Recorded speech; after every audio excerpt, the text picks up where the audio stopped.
Hey everyone, welcome back to the channel. In today's video, I'll show you how to create a group chat in Microsoft Teams. Whether you are working on a project or just need to stay in touch with a few colleagues, a group chat is a great way to collaborate.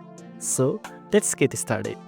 First of all, open Microsoft Teams on your computer and make sure you are logged in. Once you are in the Microsoft Teams, click on the Chat tab from the left sidebar. This will show your recent conversations.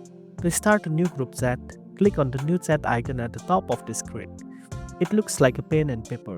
Now, in the to field, start typing the names, phone numbers, or emails of the people you want to add to the group chat. You can add multiple people here.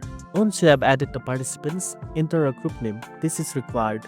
Naming your group chat makes it easier to find later.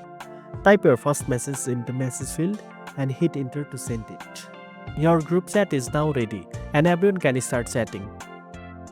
You can also pin the group chat to the top of your chat list for quick access. Just click on the three dots next to the chat and select pin. And that's it.